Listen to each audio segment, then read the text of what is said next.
en realidad teníamos una terapia médica con los receptores H2 bloqueantes y con los inhibidores de la bomba de protones, que eran efectivos. La cirugía era riesgosa en alguna medida, requería acceso a través del abdomen o del tórax abierto. Y como no había mucha cirugía, tampoco había muchos resultados para evaluar, de manera que era más o menos anecdótico que alguien dijera este tratamiento es efectivo, es más efectivo o menos efectivo que lo que podía ser un tratamiento médico.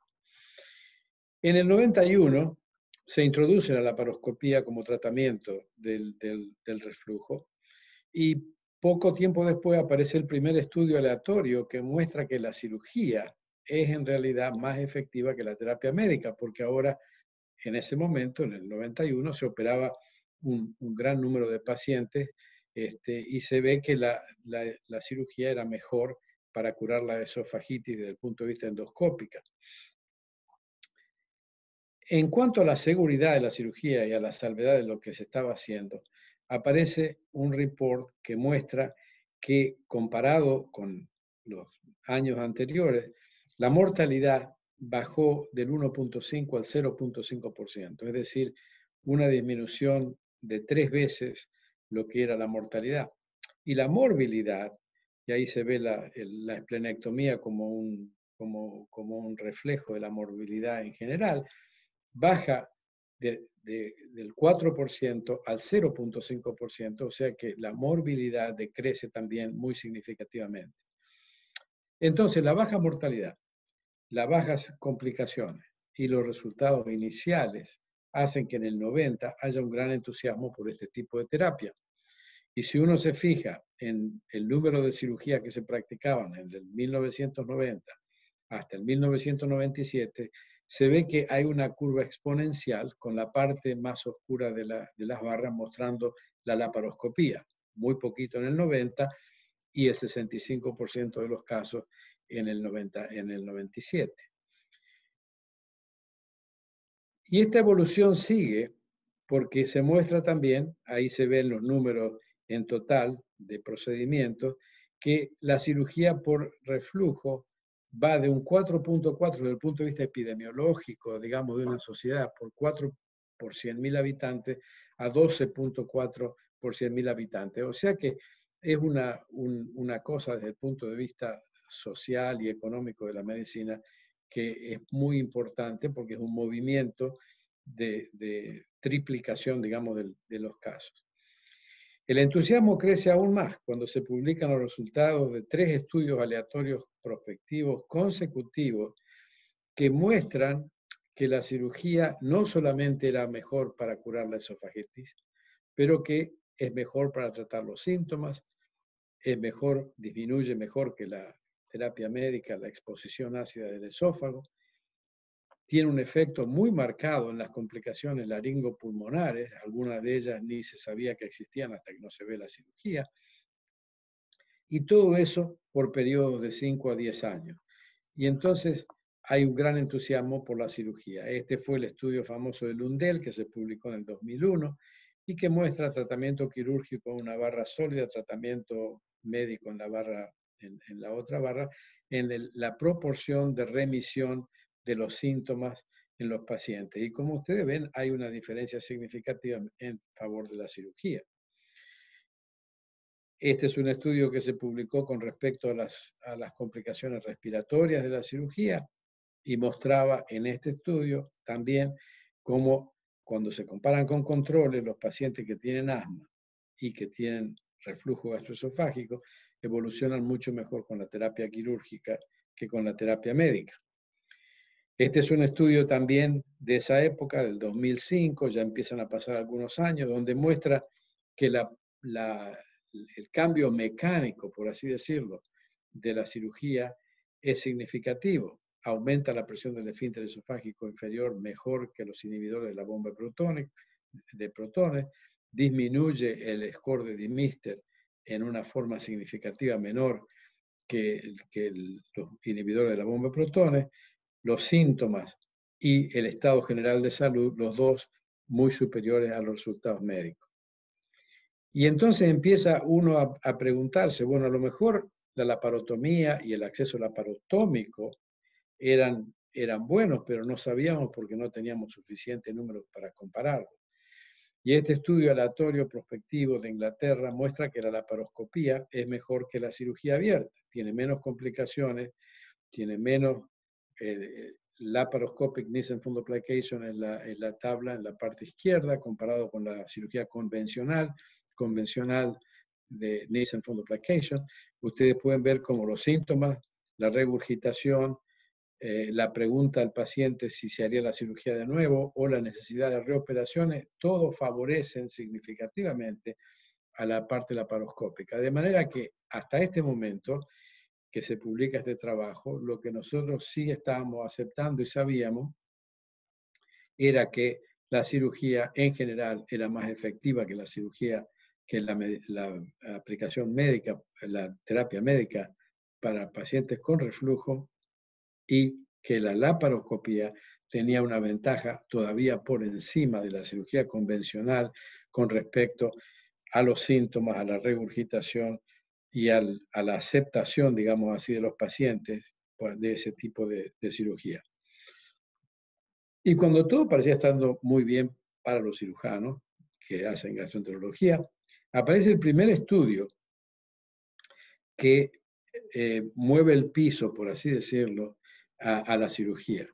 Y este fue un estudio publicado por un gastroenterólogo muy respetable, el doctor Speckler, que muestra que si los pacientes son seguidos a 10 años, el 62% de los pacientes tratados quirúrgicamente, como ustedes pueden ver ahí, Surgical Treatment Group, el 62% de esos pacientes están requiriendo medicación antirreflujo. El 92% de los pacientes en terapia médica, por supuesto, sigue tomando la terapia, pero hay un 8% de esos pacientes que han dejado la terapia médica y la parte quirúrgica que se aceptaba como un reemplazo, por así decirlo, a la cirugía convencional, a la terapia convencional médica, parece que tiene una recidiva muy significativa a los 10 años. Y entonces, de inmediato, cuando aparece ese trabajo, que apareció en el 2001, empieza a decaer el entusiasmo por la cirugía. Y así como les mostré cómo desde el 90 hasta el 97 seguían aumentando los casos en ese trabajo de Finlayson que les mostré primero, este trabajo muestra cómo en los 4 años que siguen empieza a disminuir inmediatamente después que sale este trabajo de Speckler, que cuestiona esencialmente cuestiona la efectividad, no la seguridad, pero sí la efectividad de la cirugía después de un periodo determinado de tiempo. Y empezamos todos a mostrar eso. Brothers muestra en el 2009 que 148 pacientes seguidos a 10 años empiezan a tomar inhibidores de la bomba de protones. Ustedes ven ahí, muy poquito lo toman inmediatamente postoperatorio. Ven ustedes que preoperatorio el 90% de los pacientes estaba tomando los inhibidores de la bomba de protones, baja significativamente a 3 meses, pero empieza a aumentar progresivamente a través del tiempo. Kelly muestra en el 2007 cómo a un año de la cirugía, un 7% de los pacientes ha vuelto a tomar inhibidores de la bomba de protones y a 10 años de la cirugía, un 20% de los pacientes está tomando inhibidores de la bomba de protones. Lo que es interesante de estos estudios, y nosotros, este trabajo nuestro, 9 años después de la cirugía, 400 pacientes, y ustedes ven que estamos poniendo el 100% está sin tomar inhibidor de la bomba de protones y cómo despacito empieza a caer y a los 10 años el 74% de los pacientes sigue bien, pero hay un 26% de pacientes que está tomando inhibidor de la bomba de protones. ¿Esto qué significa? Significa que, primero, para resumir lo que todos estos estudios están mostrando, primero es que el estudio de Speckler muestra una recidiva muy grande, muy diferente de todos los otros estudios que se han publicado desde entonces. Pero segundo, muestra claramente que la efectividad de la cirugía decrece a través de los años. Y los estudios más grandes que tenemos son estudios a 10 años. porque es muy difícil seguir pacientes que son adultos y que en general son mayores de 50 años por más de 10 años, pero muestra que hay un decrecimiento de la efectividad a través del tiempo. Otros estudios que hemos hecho nosotros y algunos que han hecho otra gente muestra también que ese decrecimiento estaba basado en números relativamente erróneos, porque nosotros lo único que estábamos preguntando en ese momento a los pacientes eran, ¿está tomando inhibidores de la bomba de protones o no? Y cuando el paciente decía, sí, estamos tomando, lo marcábamos. 26%, como ven ustedes, a los 10 años estaba tomando inhibidores de la bomba de protones. Pero cuando nosotros en ese grupo de pacientes empezamos a medir la pHimetría a 10 años, en aquellos que se dejaban medir la pHimetría, nos sorprende encontrar que aproximadamente la mitad de esos pacientes tienen pHimetría normal, mientras que era anormal cuando se operaron. Y la otra mitad tiene una pHimetría anormal. Entonces, aproximadamente la mitad, del 25% ese de los que están tomando inhibidores de la bomba de protones, lo está tomando porque alguien se los ha recetado, porque alguien le ha dicho tiene que tomarlo. ¿Por qué le van a recetar esos inhibidores de la bomba de protones?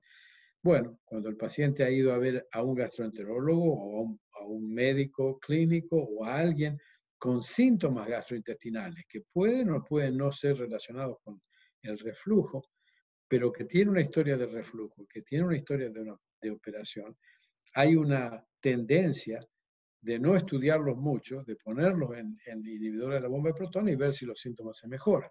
Y es una forma de tratar los pacientes, yo no soy crítico de eso, pero sí creo que desde el punto de vista científico, si uno está tratando de determinar cuáles son aquellos que tienen la necesidad de tomar esos inhibidores de la bomba de protones, hay una simplificación que uno tiene que recordar, porque hay una mitad de estos pacientes que lo están tomando a pesar de que no tengan reflujo anormal en el esófago.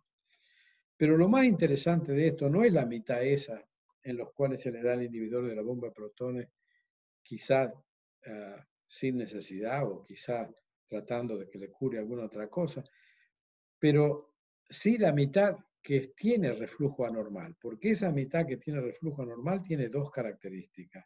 Una es que la cantidad de inhibidores que toman es menos que la que tomaban antes de la cirugía, y la segunda es que cuando lo están tomando, ellos se sienten que los síntomas completamente desaparecen, mientras que antes de la cirugía no desaparecían. Por eso fueron a hacerse operar.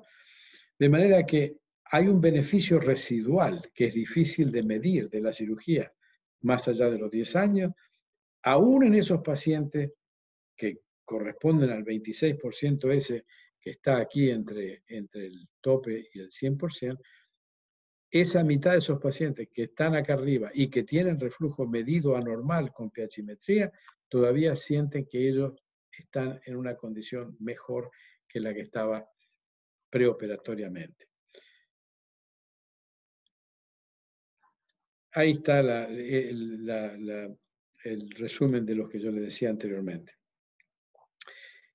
Más siguen pasando los años y en el 2009 o 2010, 2012 se publica este trabajo por un grupo muy grande de pacientes seguidos por el NSQIP Study en el American College of Surgeons. Y entonces estamos hablando ahora de miles de pacientes. Fíjense ustedes, 7.531 pacientes de diversas localidades de Estados Unidos, todos agrupados dentro del sistema de calidad del American College of Surgeons, y encontramos que la mortalidad a 30 días en total es de 0.19, podríamos decir 0.2, 0.2%, que es una mortalidad casi igual a la de la apendectomía. Que cuando el paciente es menor de 50 años, la mortalidad es del 0.07%. Es decir, prácticamente no existe la mortalidad en esos pacientes. Y también vemos que cuando los pacientes son mayores de 70 años, muy pocas veces habría que hacer una operación de reflujo en un paciente mayor de 70 años, la mortalidad sube significativamente a un 16%. De modo que esto nos da dos conclusiones. La primera es que la cirugía es todavía más segura de lo que nosotros pensábamos cuando nos entusiasmamos a hacerla antes del 2000. Y segundo, que en el 2012 se puede hacer esta operación con una mortalidad relativamente mínima, con una morbilidad que prácticamente no existe. Fíjense ustedes, 3.8% de morbilidad, con complicaciones serias solamente el 1.8% y con la necesidad de reoperarse del 1.7%. Es decir, es una cirugía relativamente segura y bien hecha. Y esta es la curva del número de pacientes que nosotros hacíamos por año.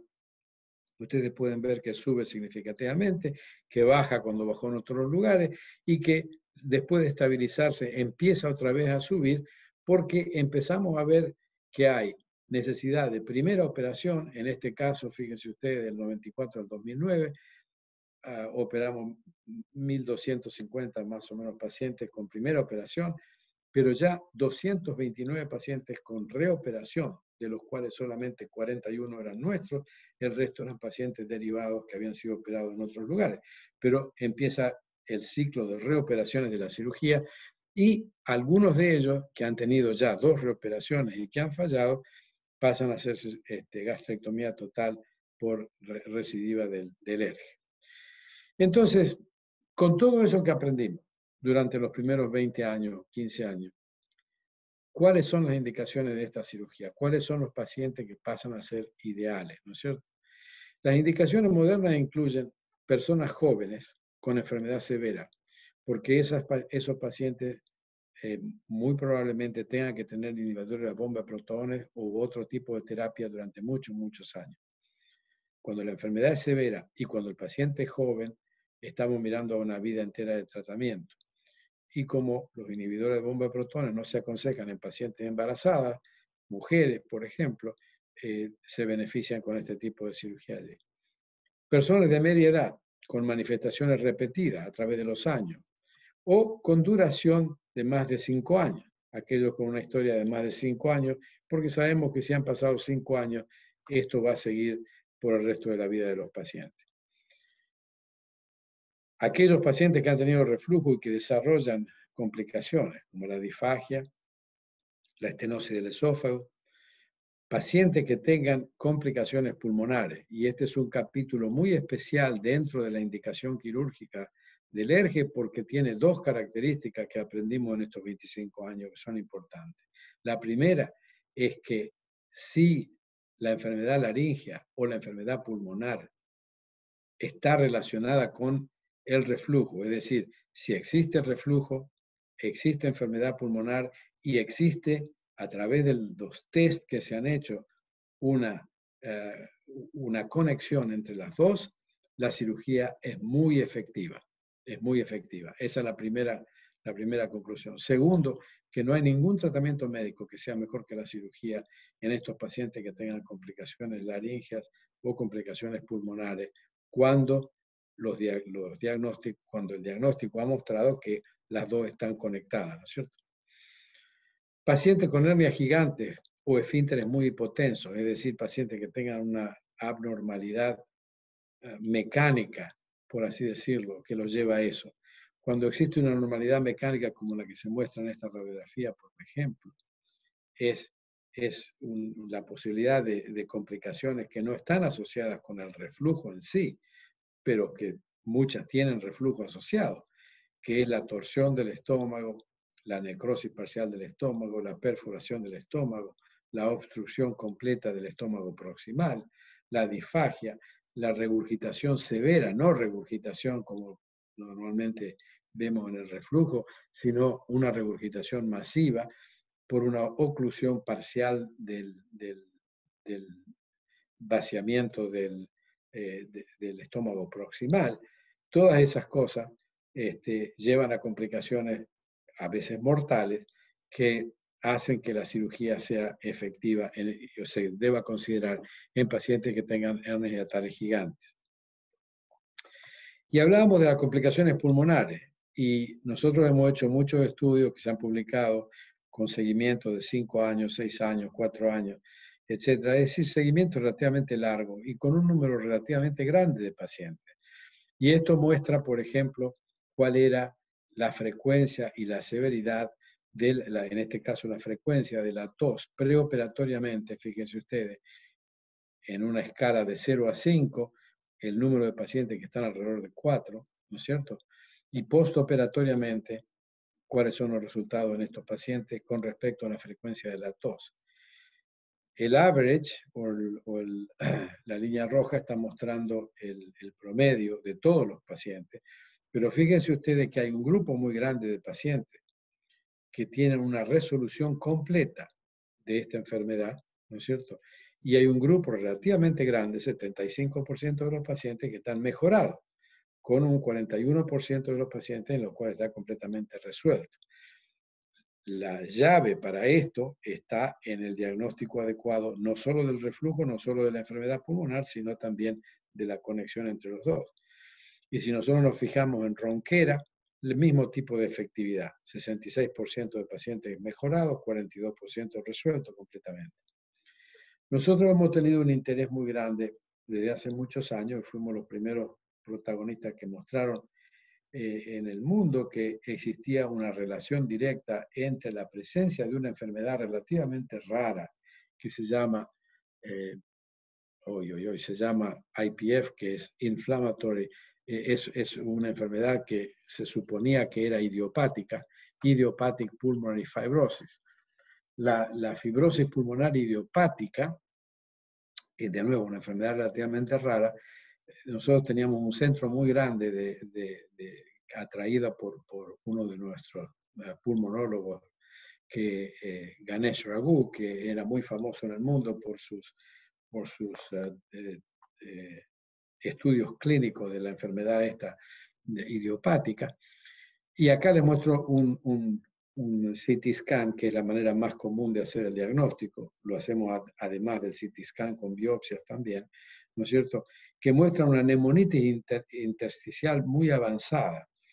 Y lo que tienen estos pacientes es que existe un deterioro progresivo y un deterioro irreversible de la función pulmonar, y que no hay ningún tratamiento médico, incluso en la actualidad, a pesar de que hay 2 drogas que se están usando ahora con alguna esperanza, que haga que mejore al paciente o que lo mantenga vivo. La expectativa de vida eran 3 años con esta enfermedad, y nosotros, nuestra mayor contribución hace unos 22, 23 años fue demostrar que los pacientes que tenían lo que se llamaba en ese entonces idiopática, enfermedad idiopática pulmonar fibrosis, tenían asociado reflujo, y tenían reflujo no solamente en el esófago distal, sino que los estudios nuestros mostraron que esos pacientes tenían casi universalmente una extensión del reflujo a la parte proximal del esófago y tenían aspiración en la laringe, donde encontramos en biopsias de la mucosa laringea moléculas de pepsina examinadas con el microscopio electrónico, donde los estudios de pH mostraban que tenía regurgitación en la laringe. Entonces establecimos ese nexo y empezamos entonces a recomendar que estos pacientes fueran tratados con terapia médica muy cierta, muy severa, para controlar este reflujo, porque con la insuficiencia pulmonar que estos pacientes se presentaban, nos parecía que la cirugía iba a ser una cosa fuera digamos, de lo recomendable. Y empezamos a mostrar que si disminuíamos el pH del esófago significativamente, se mejoraba o se mantenía mucho más estable la enfermedad pulmonar que lo que pasaba con los pacientes en los cuales no se les trataba con esto. Y empezamos a utilizar la cirugía en pacientes muy, digamos, buscando pacientes que pudieran tolerar, es decir, pacientes que todavía no habían desarrollado una hipertensión pulmonar muy avanzada, pacientes que tenían una tomografía que mostraba que la infiltración, digamos, fibrótica de los pulmones no era tan avanzada como en otros, y empezamos a ver que la cirugía era efectiva para controlar el reflujo, como muestra este diapositivo, con un D-Mister score que bajaba significativamente a 13 desde 40, con un porcentaje de pH que bajaba del 7% al 1%, y que en estos pacientes empezamos a encontrar que no había un deterioro agudo de la función respiratoria a los 30 días y que se mejoraba la función pulmonar, medida con algunas de las medidas que medimos la función pulmonar y que no viene al caso aquí. Pero esta fue, en un grupo muy pequeño de pacientes, la primera demostración de que la cirugía en estos pacientes que están ya graves y que representan un riesgo quirúrgico mucho mayor, era la única terapia que era capaz de retornar la función pulmonar o mejorar la función pulmonar y parar este decrecimiento de la función pulmonar que era tan característico de estos pacientes en esos 3 años. Y eso nos llevó a que hace 3 o 4 años, o 5 años ya, el Instituto Nacional de Salud de Estados Unidos nos diera el dinero necesario para hacer un estudio multicéntrico randomizado de segunda fase, ¿no es cierto?, para el tratamiento de la función pulmonar idiopática, en el cual tratábamos a la mitad de los pacientes con la mejor terapia médica que existía. 5 grupos participaron en este estudio. Los 5 grupos son 5 grupos más grandes de Estados Unidos que en el sentido de tener pacientes con este proceso pulmonar tan avanzado. Son centros de excelencia del tratamiento de la fibrosis pulmonar idiopática.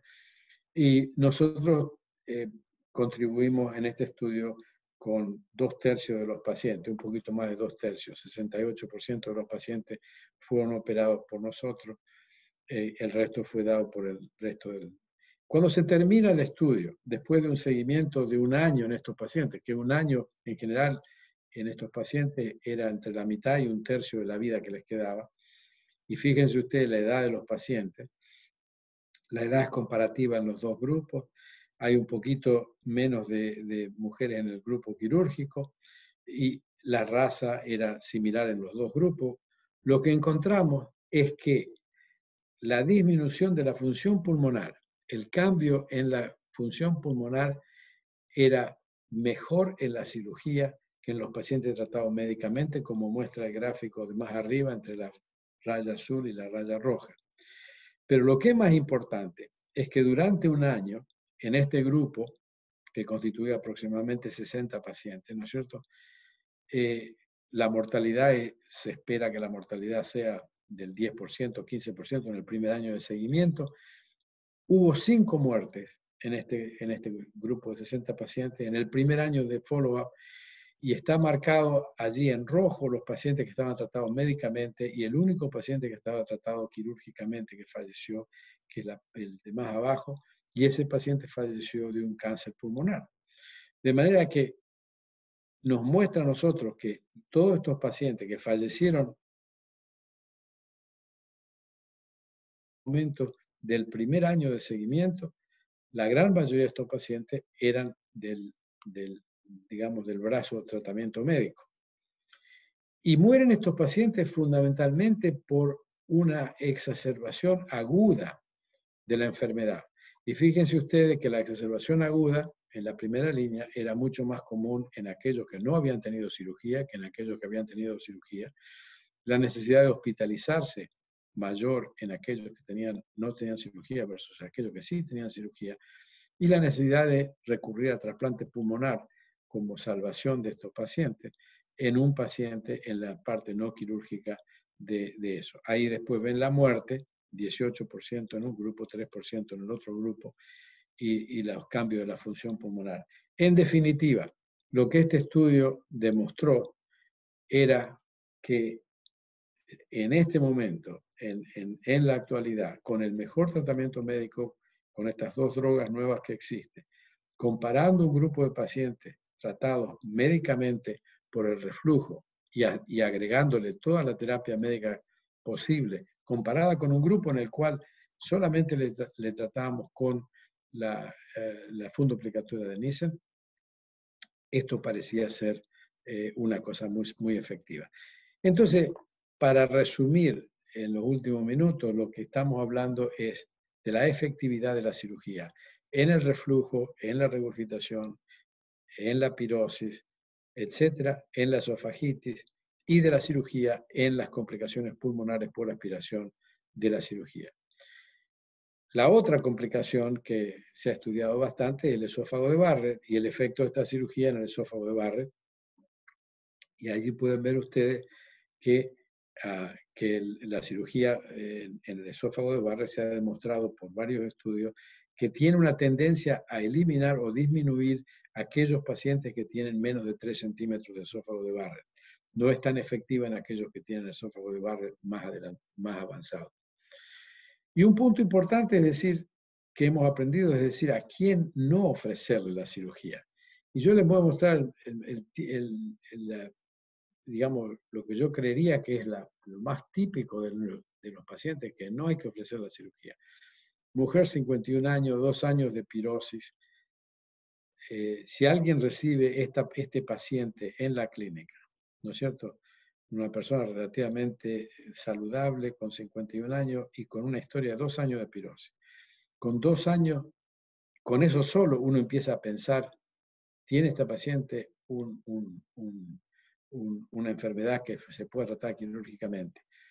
2 años de dolor de pecho, una endoscopía normal, que es muy común, y alguien que le envía al paciente diciendo este paciente no está respondiendo a los inhibidores de la bomba de protones y no responde a otros bloqueadores de H2, ¿no es cierto?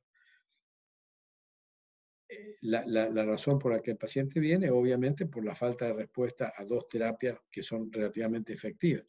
Pero uno empieza a mirar y uno dice, si uno tuviera que catalogarlo como un semáforo, sí, el hecho de que tenga 50 años y 2 años de pirosis puede ser que tenga reflujo. Pero dolor de pecho no tiene nada que ver con el reflujo. La gente siempre se confunde en el dolor de pecho y la pirosis, son 2 cosas completamente distintas. La endoscopía normal ya lo hace pensar a uno todavía más. Hay que buscar que hay una pHmetría normal o algo, porque esto es una endoscopía normal, que no responde a los inhibidores de la bomba de protones. Bueno, a lo mejor no tiene enfermedad de reflujo y por eso no está respondiendo. Hay también que entonces una tendencia a decir, bueno, hagamos una pHmetría y veamos qué hay. Pero hay que tener cuidado con los pH positivos también, porque el hecho de que alguien tenga una pHmetría positiva no significa necesariamente, significa sí que tiene una exposición ácida anormal, pero si el paciente tiene otra serie de síntomas asociados, como son los síntomas de irritación del intestino, como la fibromialgia, como varias operaciones, apendicectomía, colecistectomía, etcétera, previamente, dolor abdominal difuso, toda una serie de constelación de síntomas que es muy común ver en estos pacientes que a uno le envían a cirugía, porque uno es un centro de excelencia en la cirugía, entonces le envían a estos pacientes que no están respondiendo a la terapia médica y que tienen una exposición ácida anormal, ¿no es cierto? Pero ojo, porque esos que tienen todas estas otras cosas van a seguir teniendo todas estas otras cosas a pesar de que uno le corrija la exposición anormal de ácido en el esófago. Y entonces no son pacientes quirúrgicos porque restaurando la competencia esfintérica no va a mejorar la calidad de vida de ese paciente que tiene, por cualquier razón que sea, otra serie de problemas, ¿no es cierto? En resumen, el abordaje laparoscópico disminuye las complicaciones, disminuye la mortalidad de la cirugía y es sin duda la operación es segura. La operación es efectiva, siempre que se seleccionen los pacientes bien y se sigan los principios técnicos. Y la efectividad, como decíamos anteriormente, decrece con el tiempo. No tanto como decía Speckler, no tanto como dicen varios gastroenterólogos, pero tampoco no es el resultado final que uno pudiera querer desde el punto de vista quirúrgico. Y entonces, como decimos acá, ¿cuáles son las claves de la técnica quirúrgica que tiene que utilizarse para prevenir o para mantener la seguridad en esta cirugía y para prevenir, en la medida posible, que exista una recidiva de los síntomas? Nosotros creemos que los principios técnicos son muy importantes y esos incluyen, primero, traer una gran cantidad de esófago, 3 centímetros, 4 centímetros si se puede, al abdomen. Es decir, disecar dentro del mediastino hasta que el esófago venga bien al abdomen. porque es la parte abdominal del esófago la que va a jugar el mejor papel, el papel más importante en la competencia esofágica. Segundo, cerrar el hiato en todos sus pacientes. Cerrarlo como se muestra aquí, o cerrarlo con otro tipo de puntos, pero cerrar el hiato en todos los pacientes. Tercero, hacer una fundoplicatura que sea técnicamente perfecta. Y técnicamente perfecta significa que cuando uno está haciendo la fundoplicatura de Nissen, desplace la parte posterior del estómago, del fondo gástrico, por detrás del esófago, en la misma medida que desplaza la parte anterior del fondo gástrico alrededor del esófago. Porque si eso no es así, y si hay mayor parte posterior o mayor parte anterior, se crea una especie de situación que trata como fuera un destornillador, empieza a torcerse porque el estómago quiere volver a su localidad normal.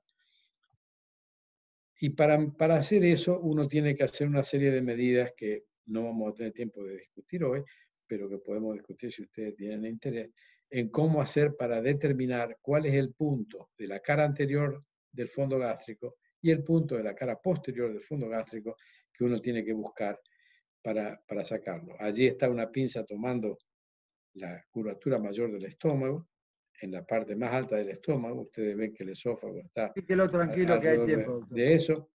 Y hacer una fundoplicatura que sea exactamente simétrica, como se ve aquí, con un desplazamiento anterior y un desplazamiento posterior que sean similares en todos los pacientes.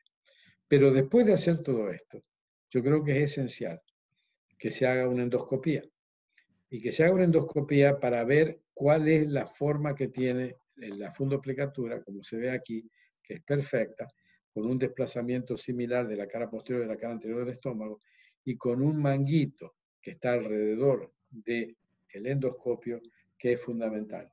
Y eso me trae a un punto importante, que es el hecho de que el cirujano de hoy, pienso yo, tiene que utilizar los instrumentos, tanto como sea como el endoscopio, como cualquier otra modalidad, ¿no es cierto?, que se puede hacer para el tratamiento de la disciplina que está haciendo. De manera que yo creo que es importante que los cirujanos se entrenen en hacer ecografía abdominal, en hacer endoscopía. Y esta es una manera muy fácil de hacerlo, porque el paciente está anestesiado, está en la sala de cirugía. La información que uno va a adquirir aquí le importa al cirujano nada más que al cirujano, porque en este momento si uno ve que no hay una construcción del manguito apropiada, entonces saca los puntos, pone más puntos, pone menos puntos, lo corrige, vuelve a hacer la endoscopía y puede ver cuál es el resultado final de eso. De manera que nosotros prácticamente hacemos la endoscopía en todos los pacientes hoy día que operamos, que sea una resección gástrica, que sea una resección esofágica, que sea una fundoplicatura, que sea una acalasia, que sea cualquiera de esas cosas, porque nos permite no solo darle instrucción endoscópica a los residentes y formar a otra gente que pueda hacerlo también, pero sí porque nos da una información que a nosotros nos resulta extraordinariamente útil para decidir si la operación está terminada o si la operación tiene que corregirse, o sea, alguna otra cosa que haya que hacer.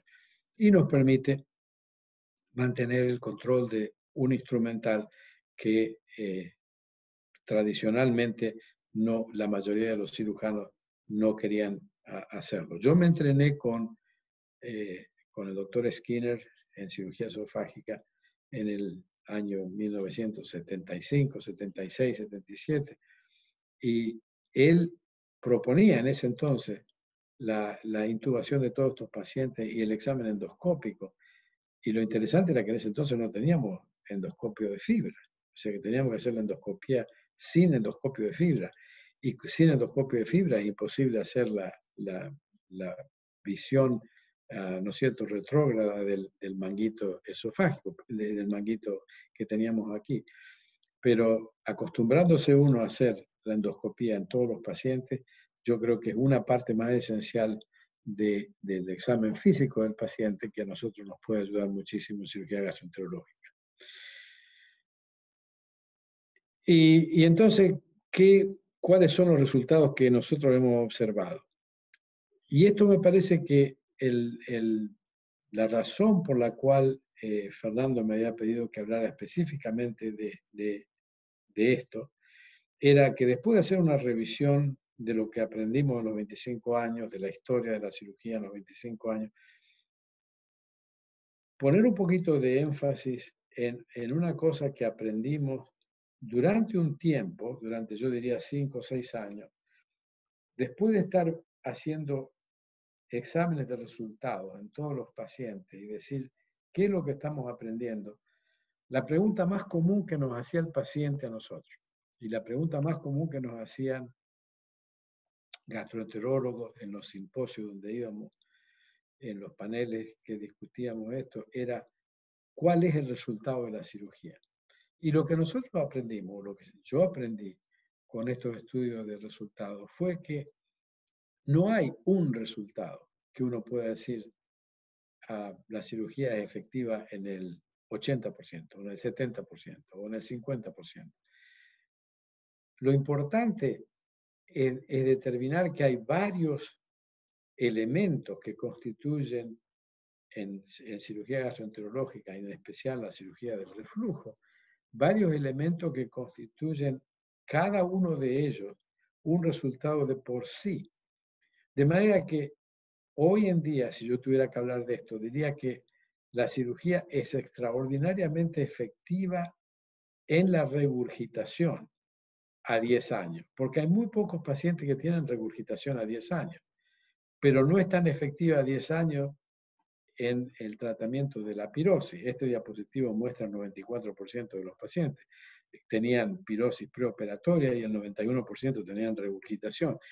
Y eso es importante porque preoperatoriamente, si nosotros estamos hablando con un paciente, yo le diría que la cirugía no es tan efectiva en la disfagia. Si un paciente tiene disfagia, ese paciente tiene una fibrosis del esófago que va a requerir dilatación intraoperatoria y que muy probablemente va a ser una recurrencia, una recidiva de la estenosis en sí, y que va a requerir varias dilataciones de la estenosis hasta que ese control prolongado del reflujo lo lleve al paciente a una situación en la cual el paciente no tenga más injuria mucosa y desaparezca la disfagia porque desaparezca la estenosis. Pero cada uno de los síntomas pasa a ser un campo de estudio en sí. Si uno piensa cuál es la capacidad de la cirugía para que un paciente no tenga que tomar inhibidores de la bomba de protones, en ese caso van a ver ustedes que a 10 años alrededor del 25% de los pacientes está tomando media dosis o una dosis del inhibidor de la bomba de protones. Entonces quiere decir que digamos, el fracaso de la cirugía en ese campo puede ser hasta del 25%. O sea que, y yo les mostré anteriormente qué pasa con la parte respiratoria. Si estamos hablando de pacientes que tengan enfermedad idiopática pulmonar, es una cosa. Si estamos hablando de pacientes que tengan asma, es otra cosa. Si estamos hablando de pacientes que tengan fundamentalmente ronquera, es otra cosa. Si estamos hablando de pacientes cuyo síntoma fundamental es que tengan que aclararse la garganta varias veces por día, es otra cosa. De manera que para cada síntoma uno tiene que determinar cuál es la efectividad de esta cirugía. Y acá yo les mostraba, si uno habla de síntomas nada más, la mejoría de los síntomas a 10 años, tanto sea como regurgitación como de la pirosis, es muy buena. Es un poquito mejor en la regurgitación, como les decía, pero es muy buena. Si uno habla de cuál es el fracaso de la cirugía en estos pacientes, como les mostraba en el diapositivo anterior, es alrededor del 10% del fracaso, y eso es lo que hablamos de fracaso de 10% para regurgitación y para pirosis. Si hablamos de tomar los inhibidores de la bomba de protones, como les mostré al principio de la presentación, es de un 25%. y ahí está que a 10 años un 25% de recidiva. Si hablamos de problemas que están relacionados con la cirugía, a veces, y a veces que preceden a la cirugía, pero que siguen después de la cirugía, y que son problemas gastrointestinales como puede ser la distensión o como puede ser la diarrea. La cirugía no es muy efectiva en esos casos. Fíjense ustedes que en los pacientes que tienen diarrea la resolución es mucho menor que en otros tipos de síntomas. Y si hablamos de pacientes que tengan que ser reoperados, en este grupo de 400 pacientes, 15 pacientes fueron reoperados, ¿no es cierto? Entonces uno tiene que decir cuál es el porcentaje de reoperación, porque ese es el fracaso de la cirugía, es un 4% de los pacientes. Y yo no creo ni siquiera que la reoperación se pueda considerar necesariamente como fracaso.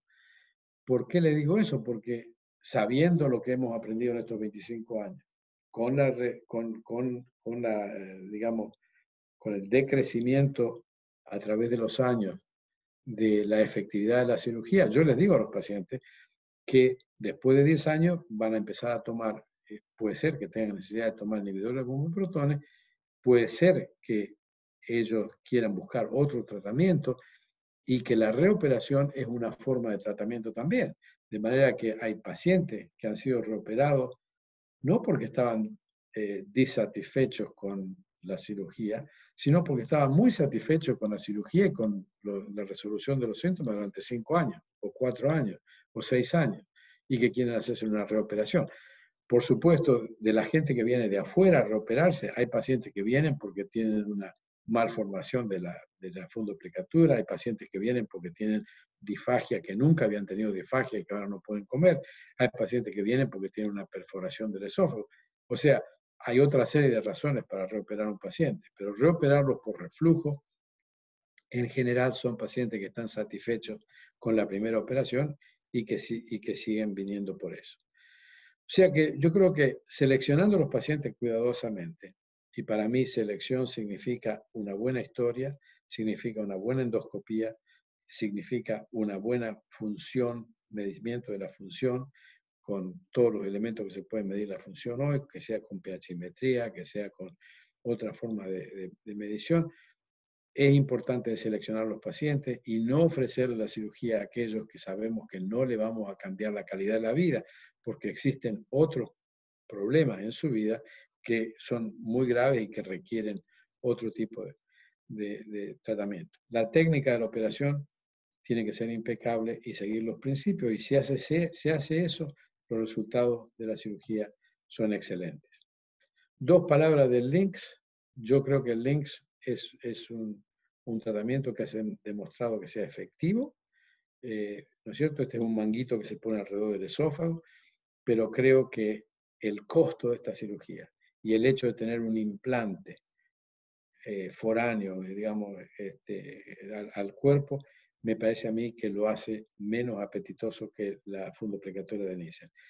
Acá tengo estudios que muestran que es efectivo a 1 año, 2 años, 3 años para mejorar el score de Dimister, etcétera, que el score de Dimister se mejora de 36 a 13, etcétera, que la disfagia se mejora, pero yo creo que el tendón de Aquiles del LINX es el costo y la necesidad de poner un cuerpo extraño sobre el esófago, que a veces lleva complicaciones de por sí. Y el ESOFIX no ha demostrado nunca tener la efectividad que tiene la cirugía, y es un tratamiento relativamente agresivo, casi como si fuera la cirugía, pero sin el control que tiene el cirujano cuando está haciendo la cirugía, porque esta es una cosa que es mucho más difícil de controlar con un instrumento solo y con una vía de acceso sola, y los resultados del ESOFIX no han sido comparables con los resultados de la cirugía. Pueden ver como que es efectivo en el crecimiento del score de Dimister, pero lo deja anormal por encima de 14 allí. De manera que lo que les mostré más o menos durante este tiempo de presentación fue que la laparoscopía de Nissen, el Nissen laparoscópico o una fundoplicatura parcial, que también no hemos hablado, pero podemos discutir. Es muy efectivo como tratamiento, disminuye con el tiempo su efectividad. Otros tratamientos no han demostrado una superioridad al Nissen. El Nissen sigue siendo la misma manera de ver el gold standard, ¿no es cierto?, para este tipo de cirugía, porque es seguro, porque es reproducible, a pesar de que tenga un deterioro. Y con eso los dejo, y si ustedes tienen alguna pregunta, encantado de contestar en los próximos 10 minutos, 15 minutos. Estás mudo. Fernando, estás mudo.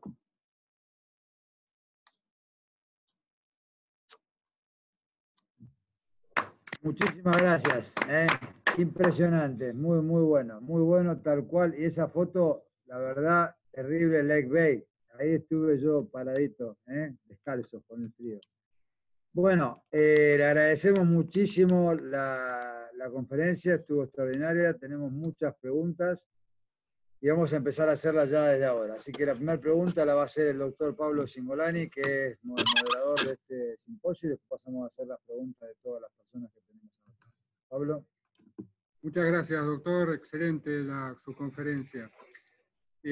Quisiéramos preguntarle si, bueno, sabemos que usted utiliza manometría de alta resolución, y si el resultado de la manometría en cuanto a la afección motora del esfínter esofágico, perdón, del cuerpo esofágico, condiciona el tipo de cirugía antirreflujo a realizar, básicamente el tipo de válvula. Sí, una pregunta muy interesante, porque yo creo que la respuesta hubiera sido distinta hace 15 años que a lo mejor es hoy. Durante nuestra primera experiencia, si nosotros encontrábamos, bueno, vamos a parar un segundito. ¿Por qué es importante la manometría? La manometría, el primer beneficio de la manometría que nosotros vemos es que a veces la manometría descubre un paciente o un grupo de pacientes, que yo diría alrededor del 5 al 10%, nada más, no es un grupo muy grande, de pacientes que vienen derivados por enfermedad de reflujo y que se encuentran en el momento de que se hace la manometría que tienen otra enfermedad esofágica. Puede ser que tengan una aperistalsis, una amotilidad, etcétera, etcétera. Durante mucho tiempo nosotros, entonces, ese grupo lo sacamos y el resto de los pacientes le mirábamos la amplitud de la onda, le mirábamos la capacidad, la velocidad en que la onda se va, etcétera, y determinábamos si tenía una motilidad efectiva o una motilidad no efectiva, y en base a eso hacíamos el tratamiento con la laparoscopia, con el Nissen completo o con una fundoplicatura parcial. Y en un momento determinado, hará 20 años, una cosa así, describimos y presentamos un trabajo en el cual mostrábamos que en aquellos pacientes que por una razón o por otra recibieron una fundoplicatura total con inefectividad de la motilidad, andaban tan bien como los otros. Entonces decidimos que a todos le íbamos a hacer Nissen. Y encontramos que si hacíamos así, nos pasábamos para el otro lado. Y que hay pacientes que tienen una motilidad defectiva, particularmente los que encontramos ahora con la alta resolución, y que esos pacientes están mejor tratados cuando tienen una forma parcial. De manera que hoy en día la motilidad nos determina el tipo de fundoplicatura que le vamos a hacer. Nos determina si le vamos a hacer una fundoplicatura o no, y si vamos a hacer una fundoplicatura, si vamos a hacer una fundoplicatura parcial o una fundoplicatura total.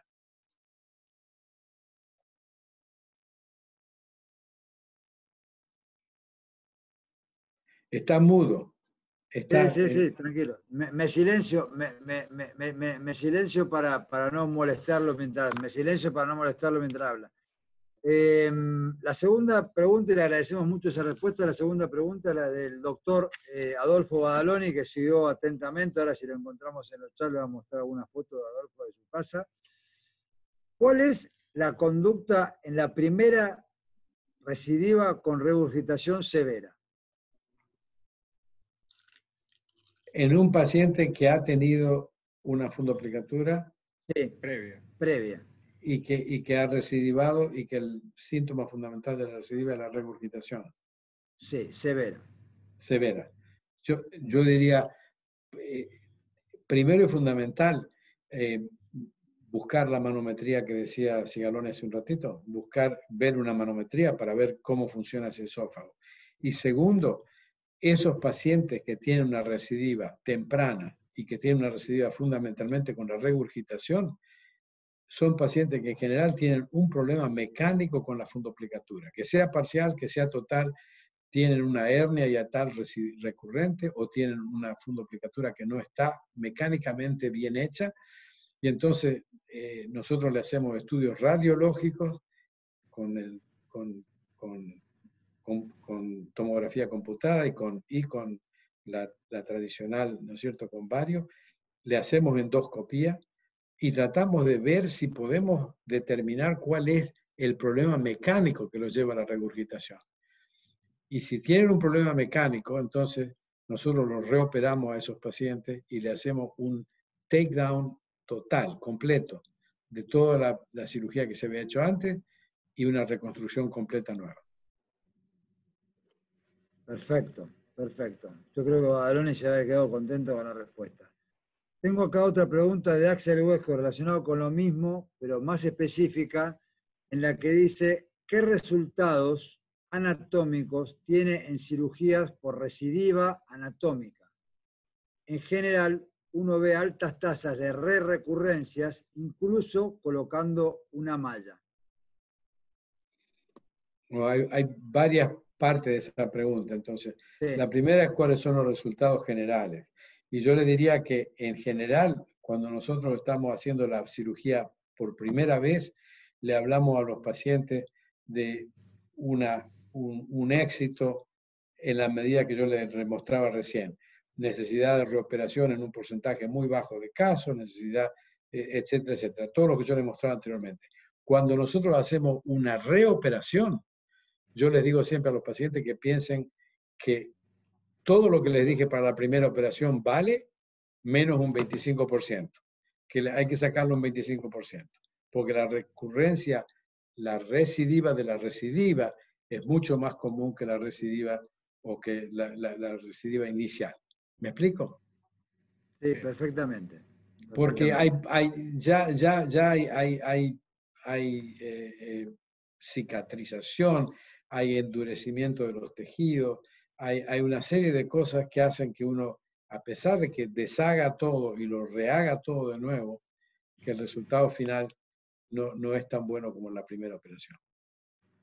Ahí yo creo que técnicamente me imagino que lo que siempre pasa es que hay una retracción de todos los tejidos y es difícil encontrar un esófago, elongarlo después de una segunda o tercera cirugía, y es donde empieza a fallar la contención de los pilares, y aunque uno le ponga una malla, ve que a veces también tiene recidivas, y por ahí son esas pacientes que usted le hace la gastrectomía, que lo dijo al principio de la charla, sí, ¿no es cierto? El efecto de la malla, nosotros lo hemos estudiado en forma randomizada, aleatoria, etcétera, hace muchos años, y nosotros encontramos que la malla es efectiva, la malla biológica estamos hablando, es efectiva, digamos, y hace una diferencia fundamental. A 3 años de diferencia no encontramos diferencia entre malla y no malla en las biológicas que se reabsorben, ¿no es cierto? Si uno está hablando de mallas que no se reabsorben, entonces tiene que poner otro tipo de cosas que son las complicaciones de la malla no reabsorbible, y que a veces la malla no reabsorbible con frecuencia lleva a la disfagia, en general no previene tanto la hernia recurrente, recidivante, es mucho más difícil tratar la hernia recidivante con una malla fija, etcétera, etcétera, de manera que el efecto de la malla para mí es muy marginal. Y los estudios nuestros muestran que tiene una ventaja biológica hasta los 3 años, y pasados los 3 años, el índice de recidiva que nosotros teníamos, en ese trabajo que publicamos nosotros con 120 pacientes, etcétera. Sí, un multicéntrico que hicieron con esa malla biológica. Yeah. Pero si uno hoy tiene, y si hoy tiene que elegir y hay que poner una malla después de 3 cirugías, ¿qué malla entonces pondría ahora? Es muy difícil que yo haga una cirugía por tercera vez. la tercera vez tiene que ser algo distinto. Yo no voy a hacer una reconstrucción nueva. Y no te digo la verdad, porque en realidad la filosofía mía es la siguiente. Si yo hago una cirugía y hay una recidiva, yo la reopero. En general la reopero y le hago lo que le decía anteriormente. Trato de hacer la deconstrucción completa y una reconstrucción completa. Bien. Si la hice yo la primera vez y la hago así. Y si la hizo otro, lo mismo. Hago exactamente lo mismo. Si el paciente vuelve con otra recidiva, es decir, la recidiva de la recidiva, de segunda a tercera, es muy difícil que a mí me convenzan para hacer una tercera operación, pues yo le digo, esta operación es la mejor manera posible de hacerla, como la hago yo, no le sirve a usted, no le están dando. De manera que si yo le hago una tercera operación, la recidiva ya me da mucho menos resultados positivos. Y si al hacer una tercera reoperación, los resultados son todavía menos positivos en las manos de otra gente. Así que yo les recomiendo, una es que consideremos un tratamiento completamente distinto. Otra es que nos ajustemos con el tratamiento médico y con lo que tengamos de resultados positivos con la operación y sigamos viviendo con eso.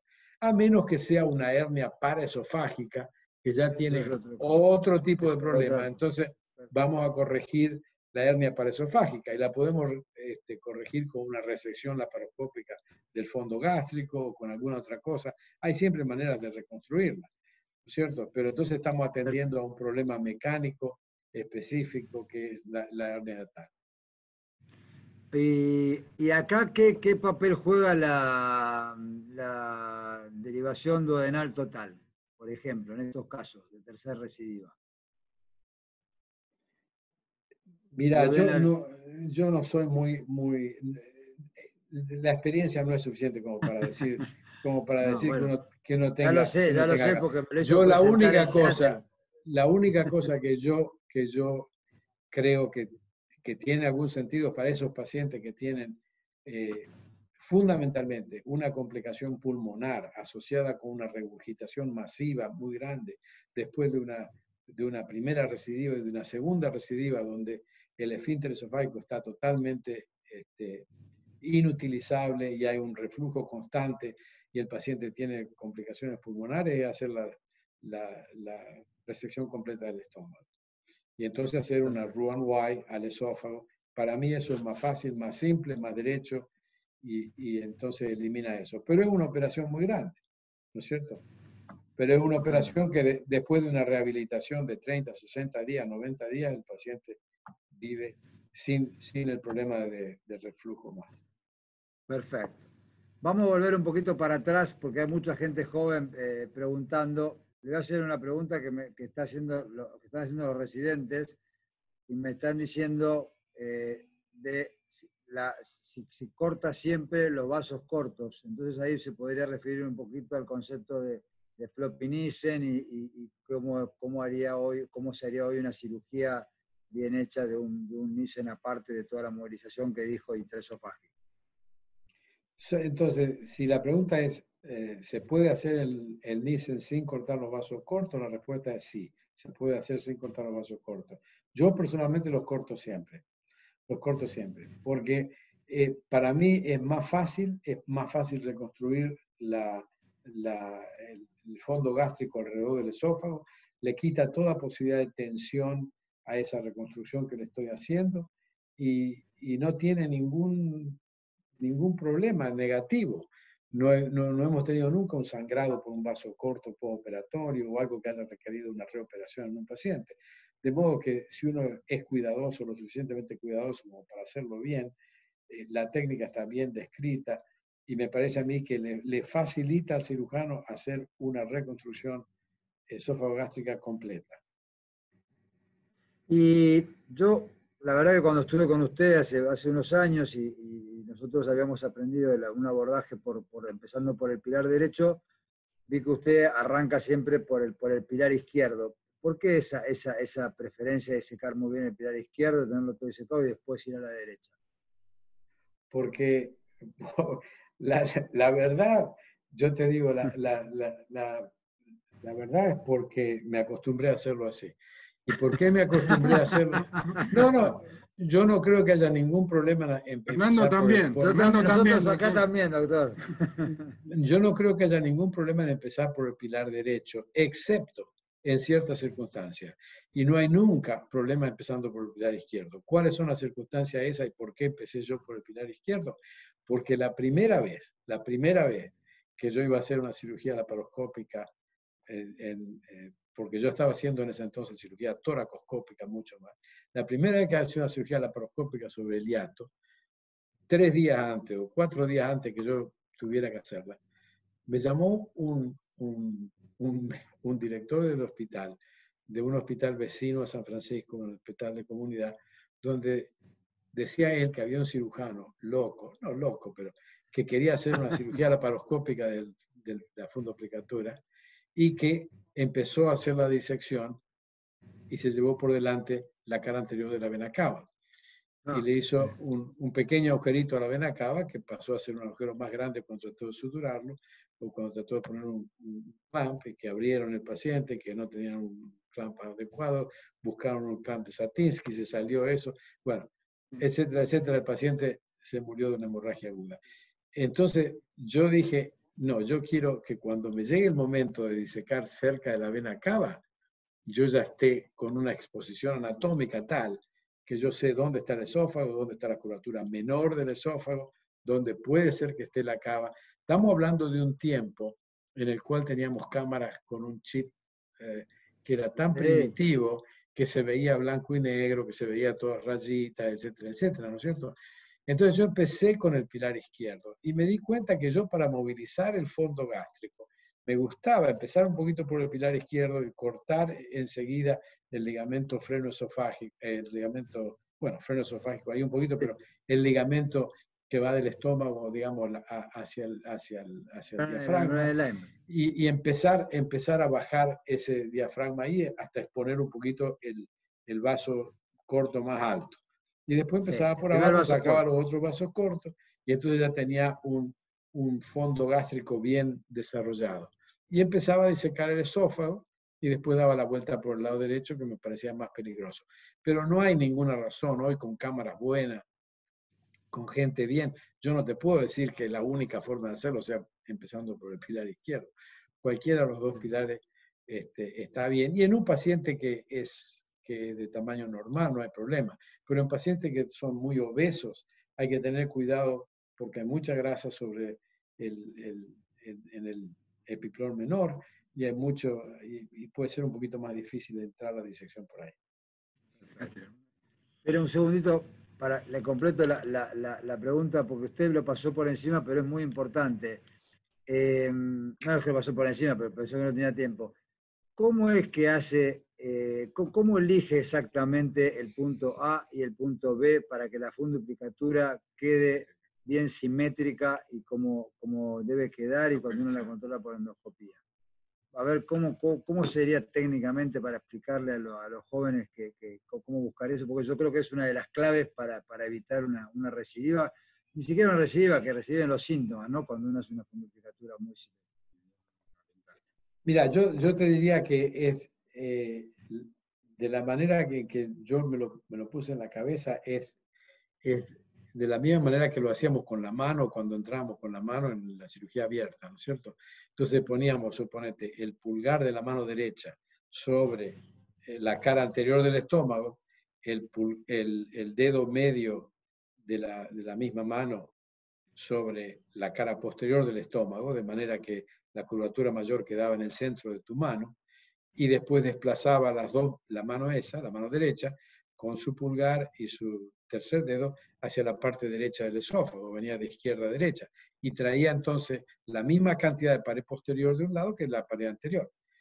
Y entonces, para hacerlo laparoscópicamente, nosotros marcamos un punto dentro de la cara anterior del estómago que está más o menos 3 centímetros hacia adentro de la curvatura mayor, 3 centímetros desde la parte alta de la curvatura mayor, y después, tomando, como le mostraba en esa pinza, la curvatura mayor, la pasamos sobre el esófago para mirar la cara posterior con el laparoscopio, y en la cara posterior utilizamos la misma medida, unos 3 centímetros desde la curvatura mayor, y ahí generalmente ponemos un puntito para tenerlo de referencia. Entonces después dejamos que el fondo gástrico vaya a su lugar, vamos del otro lado del esófago, entramos con el laparoscopio angular y miramos desde el otro lado, desde izquierda a de derecha a izquierda, por detrás del esófago, hasta que vemos ese puntito, lo tomamos con la pinza, lo traemos por detrás del esófago hasta la parte derecha del esófago, tomamos la cara anterior a esos 3 centímetros que habíamos dicho y la traemos también anterior al esófago y cuando se reúnen las dos le ponemos el punto. Perfecto. Voy a volver más atrás todavía porque Federico Cuenca 20 está preguntando cuál es el rol actual del reflujo con impedanciometría. ¿Cuál es el rol del reflujo no ácido y cómo evaluar a los pacientes en los que lo tienen, pero no, bueno, es eso. ¿Cómo evaluar el reflujo no ácido? Bueno, evaluar el reflujo no ácido hay que hacerlo como dice él, con la impedanciometría, ¿no es cierto? Porque el reflujo no ácido no nos sirve la medida de la pHmetría. Y yo te diría, yo creo que no está sentado en el mundo cuál es el rol del reflujo no ácido. Hay gente que está muy metida en el reflujo no ácido y que va a decir que el reflujo no ácido es tan malo como el reflujo ácido, y es cierto. Y que el reflujo no ácido tiene que ser tratado, entonces si uno lo detecta por impedanciometría, lo puede tratar.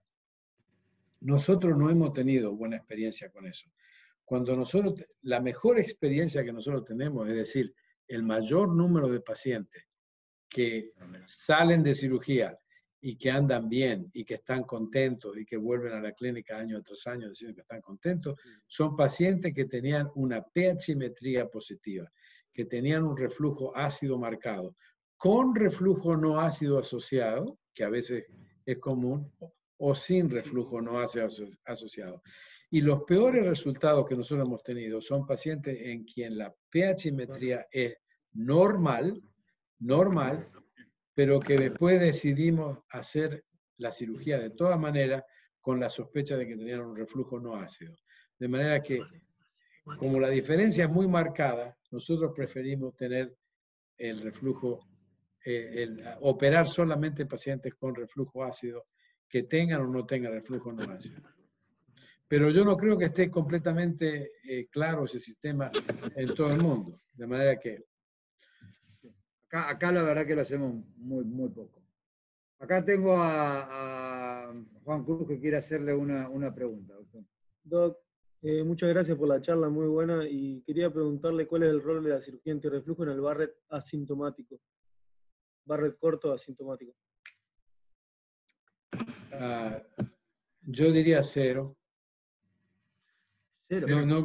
Yo creo que un paciente que tenga Barrett corto asintomático, hacer una cirugía no tiene sentido. Si tiene síntomas de reflujo, entonces sí, y uno puede pensar que va a beneficiar al Barrett. Y hay alguna evidencia que eso pasa. Pero si el paciente no tiene síntomas, operarlo solamente por la presencia de un Barrett pequeño, yo creo que la cirugía no tiene ningún rol. Ahí lo que nosotros hacemos en esos casos, en esos pacientes, es tomar biopsia del Barrett, medir algunos de los elementos genéticos del Barrett, como el P53, etcétera, para saber cuán grave es el Barrett, buscar si hay o no hay evidencia de alguna anormalidad histológica en el Barrett que nos permita decir este es un Barrett con displasia, y ese ya es otra categoría. Pero si no hay displasia y si el Barrett es corto y el paciente no tiene síntomas, le decimos que vuelva dentro de 2 años, 3 años a hacerse una endoscopía, no antes, y a los 2 o 3 años si vuelve a hacer lo mismo, sin displasia, siendo corto y asintomático, le decimos que no hace falta seguimiento más que a 5 años o 10 años de ahora. No, está clarísimo, está clarísimo. Ahora, entonces, hoy, acá tenemos muchos gastroenterólogos, cirujanos, ¿cuál sería el paciente, luego de tantos años y con los resultados que usted mostró, que realmente uno le diría a un gastroenterólogo, dejá que lo opero y te lo dejo a vos, tratarlo de forma médica, con tratamiento médico? ¿Cuál sería hoy, en el 2020, para todos, cuál es el rol de la cirugía en la cirugía antirreflujo? Yo creo que es una cosa muy individualizable y que yo, para decirle a alguien si... Yo la miro desde el punto de vista no del rol de la cirugía en la enfermedad del reflujo, sino conociendo los principios de los que hablamos hoy, ¿no es cierto? Y sentándose frente a una persona, tratar de determinar, esa es la pregunta que yo creo que se tiene que hacer el cirujano, si yo le hago a este paciente una cirugía que va a ser un poquito incómoda, que le va a dar un poco de dolor, que no le va a permitir eructar tan fácilmente, etcétera, etcétera. Si yo le hago una cirugía a este paciente, ¿lo puedo ayudar a este paciente o no?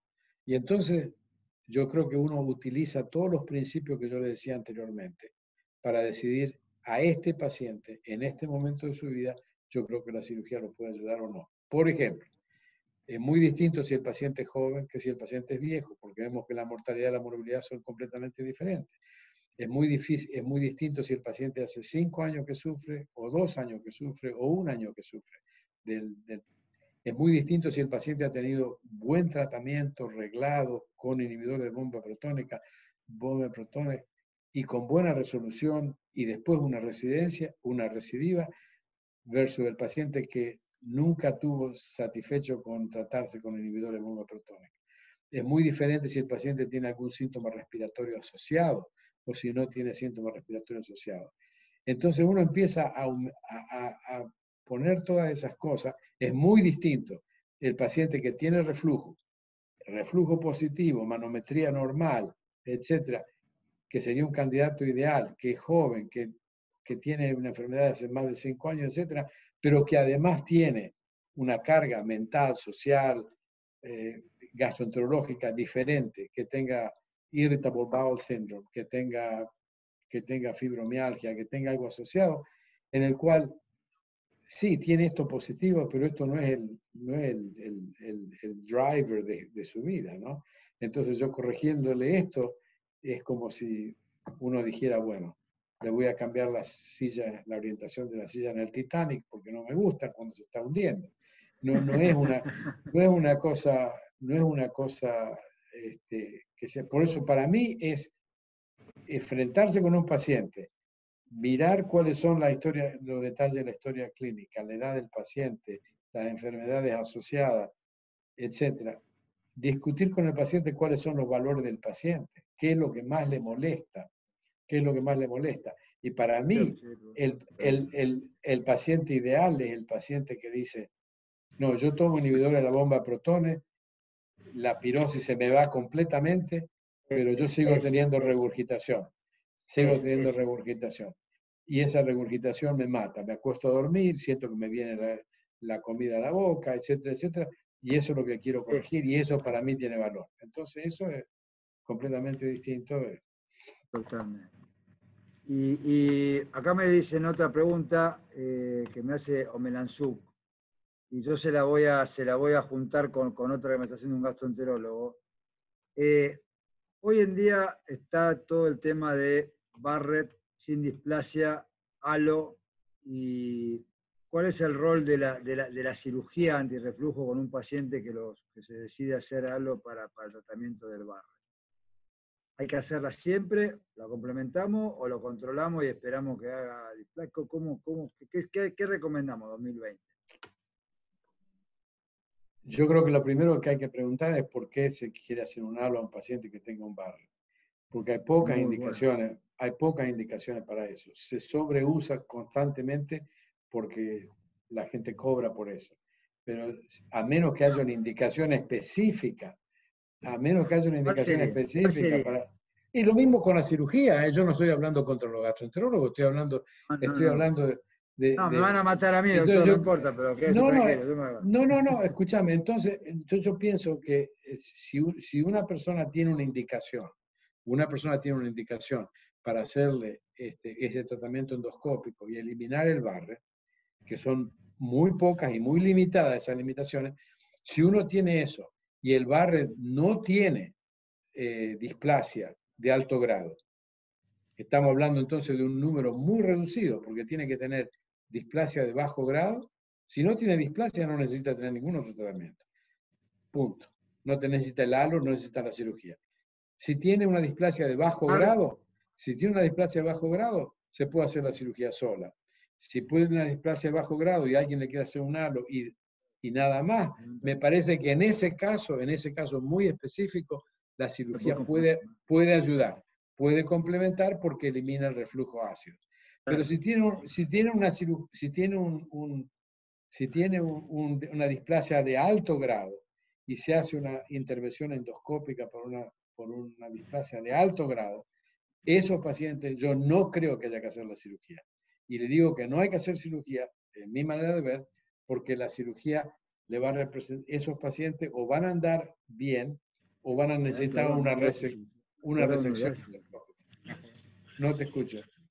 No, perfecto, perfecto. Le estoy diciendo a Juan Cruz que me insiste que lo operemos, y digo que no, ¿vio? Tenía razón. Perfecto. Una pregunta tengo acá de Fernández Martí, que le agradecemos que esté conectado con nosotros, presidente actual de la Academia. Y si tiene esta pregunta, se le va a hacer despacio para que entienda la pregunta. Si usted tiene alguna experiencia en valorar histológicamente la mucosa para determinar el esófago sensible y relacionarlo con la respuesta a la pirosis postoperatoria. Yo no tengo experiencia. No tengo conocimiento de que hay una forma histológica de valorar la sensibilidad de la mucosa esofágica. Pero a lo mejor alguien lo ha descrito, yo no lo sé. Perfecto. Bueno, Doctor, Pablo. Doctor, una pregunta, volviendo a la evaluación preoperatoria. ¿El esófago corto es un diagnóstico que puede hacerse en el preoperatorio? Y si se hiciera, ¿cómo debería tratarse quirúrgicamente? ¿Cómo son los procedimientos ¿recomienda algún procedimiento de elongación esofágica para estos casos? Yo creo que el concepto de esófago corto es un concepto quirúrgico que le surge al cirujano cuando no puede traer la unión gastroesofágica dentro del abdomen. Y eso me parece a mí que la mayoría de las veces se hace el diagnóstico intraoperatoriamente. Yo creo que es muy difícil preoperatoriamente. Se puede, no es totalmente cierto, se puede sospechar esófago corto preoperatoriamente en pacientes que tengan Barrett, en pacientes que tengan inflamación aguda del esófago, en pacientes que tengan estenosis, en pacientes que tienen disfagia. Pero el diagnóstico no es un diagnóstico radiológico preciso, que uno puede decir, este paciente tiene un esófago corto, este paciente no. De manera que, para mí, el diagnóstico de esófago corto es intraoperatorio. Y si existe intraoperatoriamente una imposibilidad de traer la unión gastroesofágica a 3 centímetros dentro del abdomen, uno puede hacer una elongación esofágica rápidamente y fácilmente con la maniobra que describió Soper o con la maniobra que otros han descrito, que es relativamente inocua y que se puede hacer en forma rápida. Pero me parece a mí que el diagnóstico de esófago corto es quirúrgico. Bueno, doctor, mire, la verdad que me quedaría preguntándole hasta todo el día y la verdad que lo veo contento también a usted y estamos también nosotros muy contentos de haber salido un poco del COVID y de toda la economía que nos apremia y escuchar un poco de cirugía y medicina con su experiencia. La última pregunta que le quiero hacer es con respecto a hoy en día, ¿cómo sería la formación de un residente que quiera hacer cirugía gastroesofágica y cuál es el rol del fellow? ¿Cuál es el rol de la formación? ¿Qué tendría que aprender el fellow? O sea, ¿qué aprende un residente? Porque yo sé que usted tiene siempre en su staff cuando uno viaja a verlo a usted, siempre el staff suyo tiene sus staff junior y tiene su fellow de primero, de segundo y el residente de cuarto año. ¿Qué es lo que hace cada uno? ¿Cuál es el rol y cómo se van formando? Y yo creo que este tipo de cirugía cabalga así entre lo que es el cirujano general y el residente que hace cirugía general y aquellos fellows que quieren especializarse específicamente en la parte del esófago. Yo creo que el rol del fellow es una cosa más avanzada que el residente y que es algo que no se espera del cirujano general. Por ejemplo, nosotros hacemos que el fellow haga los estudios funcionales del esófago, que el fellow haga las endoscopías, que el fellow haga las dilataciones esofágicas que son difíciles, que el fellow haga operaciones que son hernias hiatales gigantes, o que es una operación con un esófago corto, que hace falta elongarlo, y que el residente, por otra parte, no tenga que hacer ninguna de esas cosas. El residente no tiene que especializarse en la función esofágica o especializarse en la endoscopía común, a pesar de que todos nuestros residentes se reciben con cientos de endoscopías que han hecho, porque tenemos un gran flujo de pacientes gastrointestinales. Pero no es una cosa fundamental para el residente.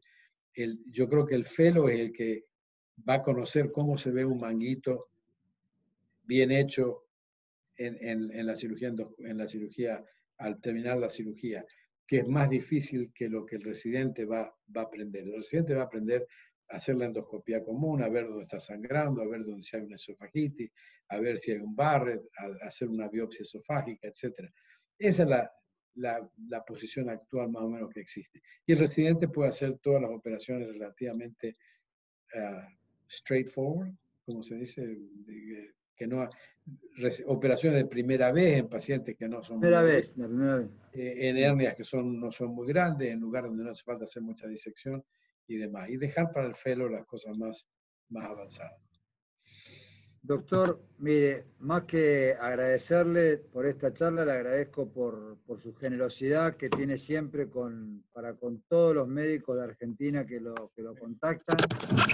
La verdad que para nosotros es un orgullo como cirujano tenerlo en el lugar que lo tenemos. Gracias que nos deja que aprovechemos su tiempo, que es muy valioso, ahora trabajando muchísimo. La verdad que cada persona que vuelve de allá de verlo a usted se vuelve con algo más importante que aprender a operar un esófago, sino que se vuelve con cualidades de gran persona, con cualidades de liderazgo.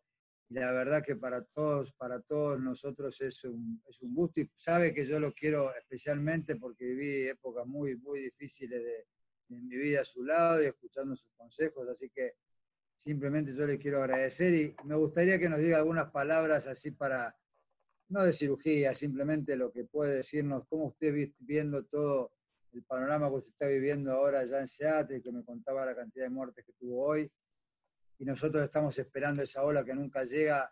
¿Qué nos podría decir a nosotros hoy, los argentinos, que estamos con un aislamiento prolongado, que estamos cansados, que queremos salir y nos dicen que no podemos, ya nos empieza a ganar esa ansiedad por salir y nos dicen que si salimos nos vamos a contagiar más? ¿Qué nos puede decir usted de un lugar que lo está viviendo diariamente esto, ¿no? Argentina, su país? Mira, yo lo que puedo decir es que en el estado de Washington, donde la gente, donde tenemos ¿cómo se diría? El blessing, ¿no? Tenemos una gran suerte de tener un gobernador que ha sido muy efectivo. El gobernador dijo de entrada, yo no voy a poner ninguna excepto decirles cada vez que los veamos, usted va a ser responsable de la muerte de otro. Y entonces con eso yo creo que la gente se quiere quedar en su casa. Acá se quedó toda la gente en su casa. Y entonces en este estado, que fue el primero que vio la primera muerte, que fue el primero que recibió en la primera semana, se murieron 34, 35 pacientes en una casa de gente jubilada, ¿no es cierto? Que son nursing homes. Un geriátrico. Un geriátrico que está a 10 cuadras de mi casa. Y que ahí que ahí surgió todo eso. Aquí nosotros tuvimos la curva más chata de todo Estados Unidos, más chata porque la gente toda obedeció al aislamiento. Cuando se dijo hay que usar máscara, toda la gente está usando máscara. Cuando se dice estar a 2 metros, está la gente a 2 metros, etc. De manera que yo creo que esa medida de prevención, yo no sé qué va a pasar en los próximos 10 meses o 12 meses, porque la población sigue relativamente sin inmunidad al virus, ¿no es cierto? De manera que vamos a tener más infecciones, no sé. Pero hasta ahora, comparado con otros lugares de Estados Unidos, como por ejemplo Nueva York, nosotros tenemos un índice de infección relativamente baja, con menos de 20.000 personas infectadas y con muertes que hoy llegan a casi 1.000, pero con una muerte estable en los últimos 10 días, me puedo fijar acá, en los últimos 10 días hemos tenido ayer 12 muertos, el día anterior 19, el día anterior 10, el día anterior 9, el día anterior 8, que han bajado de 70, de 50, de 80 que teníamos hace 3 semanas, ¿no es cierto? Pero son toda gente que se muere por día, de manera que para mí, cuando yo me he fijado bien en las medidas que se habían tomado en Argentina, yo realmente estaba relativamente orgulloso de que en Argentina se hubiera contenido todo esto, ¿no es cierto? Ahora, yo no sé en qué efectividad va a tener en el futuro, qué va a pasar en el futuro, hasta que se descubre una vacuna, hasta que se pueda utilizar una vacuna.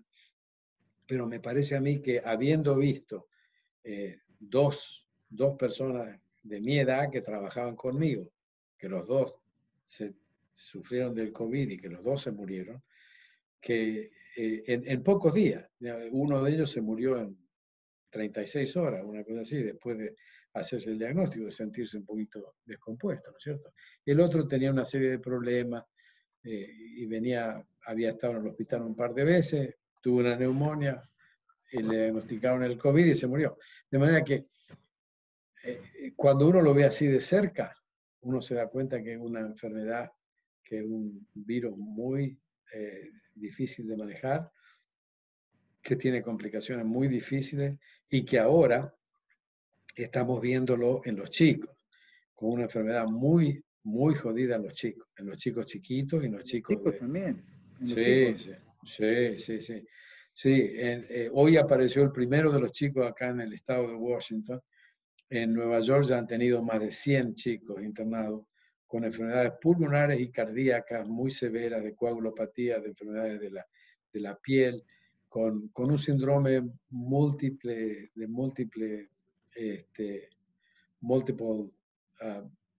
que afecta a todos los órganos. Falla multiorgánica. Exacto, falla multiorgánica, sería en castellano. De manera que yo creo que es una situación muy difícil y que viendo cómo está haciendo en Brasil, si ustedes pueden mantenerse aislados de Brasil en ese sentido y mantenerse con la forma que lo han hecho hasta ahora, es una bendición. Eso es lo que decía de nuestro gobernador. Yo creo que el gobernador nuestro ha sido... Mirá que nosotros hemos tenido, la última vez que salimos de casa fue el 9 de marzo, con un grupo de argentinos que habían venido aquí a buscarlo a Palavecino, que se volvía a la Argentina ese día. Y esa fue la última vez que salimos de casa, 9 de marzo. Qué bárbaro. Bueno, o sea que ustedes tienen un aislamiento mayor que el nuestro. O sea, ¿ustedes siguen todavía con aislamiento? ¿Con medidas de aislamiento? En toda la ciudad de Seattle. Seguimos con medidas de aislamiento en toda la ciudad, pero con lo que el gobernador le llama aislamiento inteligente. Por ejemplo, nosotros, vos viste donde vivo yo, ¿no es cierto? Sí. Y a toda la gente se le dice, tienen que salir a tomar aire todos los días. Tienen que salir a caminar. Yo salgo todos los días y camino 1 milla más o menos con el perro. Entonces, todos los días salgo. Con un barbijo, antes sin barbijo, a veces sin barbijo porque no hay nadie alrededor mío, porque es una casa más o menos desolada. Salir todos los días. Segundo, los restaurantes algunos restaurantes se mantienen abiertos. Yo hoy fui a buscar un restaurante que conozco a la gente mucho de ahí, comida al mediodía. Entonces, yo me subo al auto mío acá, me bajo del auto enfrente al restaurante. No se puede entrar en el restaurante está cerrado, pero la puerta tiene un agujero y a través del agujero uno llega, dice yo soy fulano, le muestra el papelito, ellos le traen la comida que usted pidió el día anterior, la comida ya está pagada, uno la pide 24 horas antes, la paga con carta de crédito, la va a buscar. Entonces yo paro el auto, me bajo, busco esa comida caliente solamente, cosas calientes, la pongo en el auto, vuelvo al auto, me desinfecto las manos, llego a mi casa, saco esa comida, la meto en el horno, me deslavo las manos de nuevo, prendo el horno, lo dejo 20 minutos en el horno y después lo comemos. Y entonces yo salgo todos los días, pero nosotros vamos a Lake Bay 3-4 días por semana y volvemos acá 3-4 días por semana.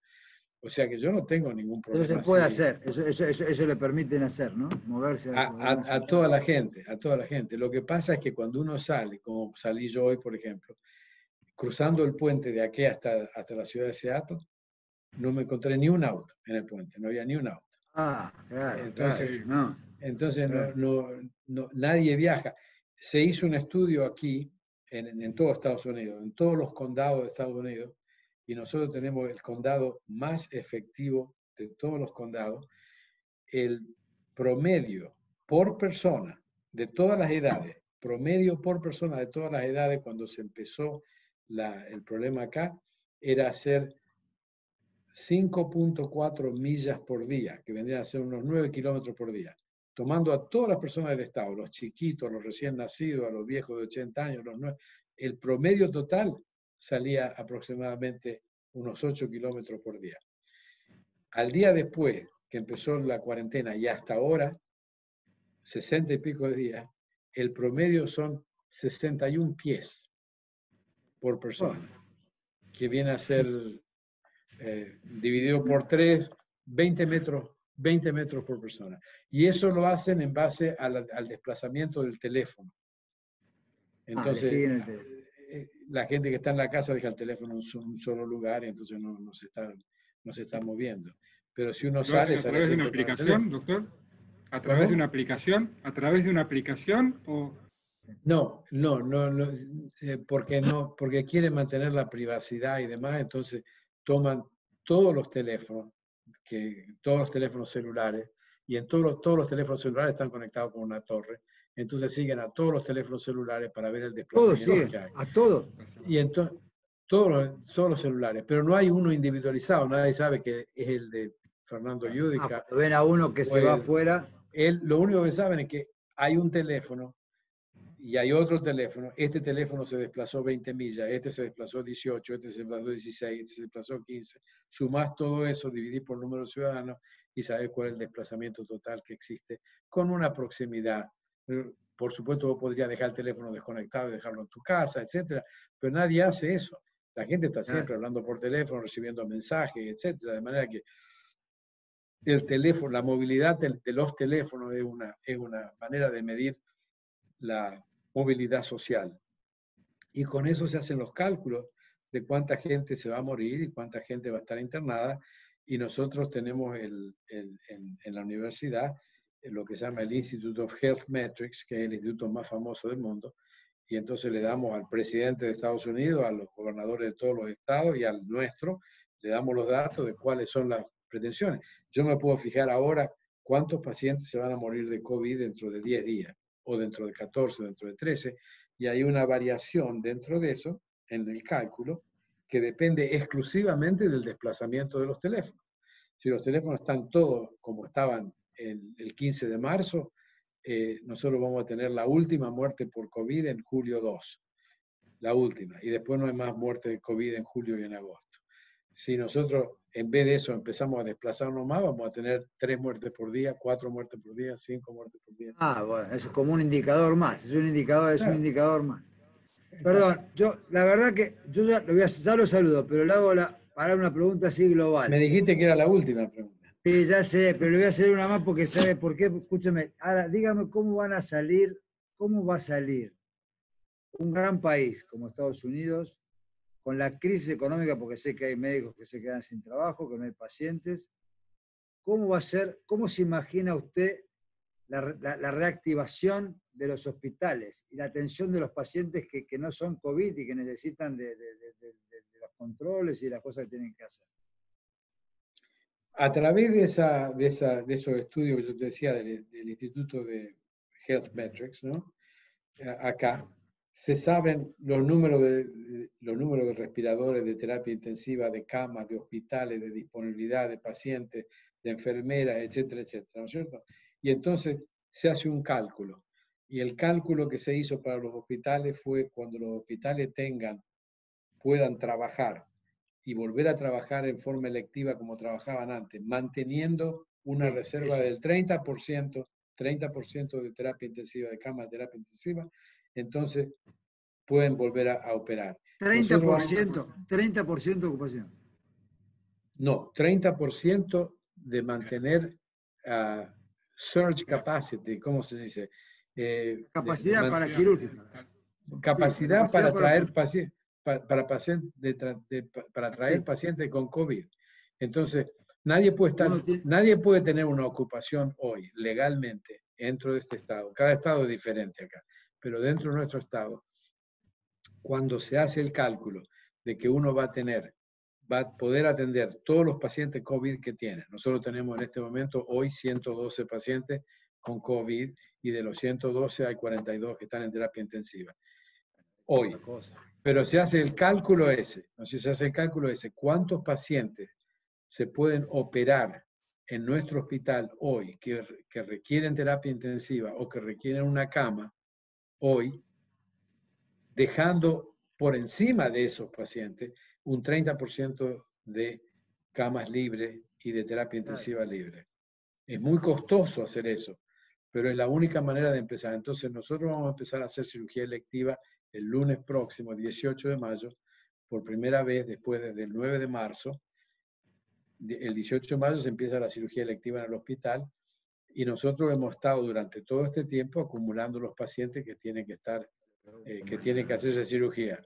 Entonces nosotros tenemos planeado para el 18 empezar con 1.200 pacientes, 1.210 que están esperando para hacer cirugía, y empezar a 70 pacientes por día, que es lo que normalmente operamos, tratando de que haya solamente 10 o 15 que van a terapia y el resto que se pueden ir a la casa en un día. ¿Y a eso les hace PCR a todos previa? A todos. A todos los que van a operar. A todos los pacientes. No se puede entrar en el hospital hoy sin hacer una atestación de que uno está bien, de que le han tomado la temperatura, a cualquier empleado que vaya al hospital o cualquier visitante que vaya al hospital. Temperatura está clarísimo, eso sí, pero los síntomas y firmar eso, y además se prohíbe todas las visitas al hospital de todas las personas que no tengan que estar en el hospital, de manera que nadie puede entrar al hospital a menos que tenga una razón para estar en el hospital, un trabajo para hacer en el hospital, que trabaje en ingeniería o que trabaje en medicina o lo que fuera, porque tiene que estar trabajando en el hospital. Y entonces, y a los pacientes, a todos los pacientes, antes de entrarlo a cirugía, todos los pacientes quirúrgicos son testeados y todos los pacientes que se internan son testeados. 100%. Doctor, yo le agradezco mucho todo lo que nos dijo, sobre todo toda la charla y este final también, que va a servir mucho para